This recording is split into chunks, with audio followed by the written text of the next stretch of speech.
I will tell you, even going to this event that I was at with 500 people in New York, almost no one has heard about the fact that Bitcoin used to be used as peer-to-peer digital cash.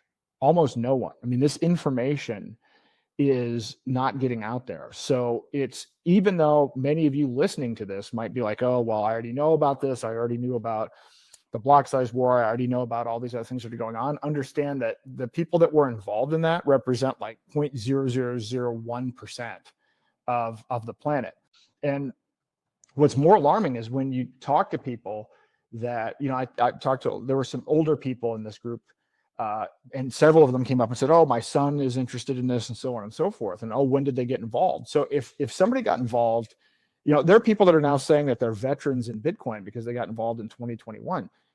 There are people that have never heard of any of this information.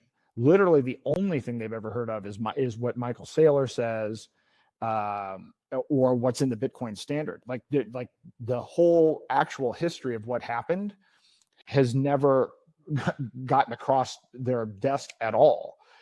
And in part, this is because of a lot of the censorship that's gone on that I've experienced as well. So we need to flood the content. And the content's not just about his case, but it's about the message that Roger would be saying if he were allowed to talk about it, which relates to the fact that, you know, we need peer-to-peer digital cash. There are solutions out there, and to kind of identify what the real threat is. And I think, you know, I'm not interested in getting into a big war with Bitcoin maxis, and that's not the point of this.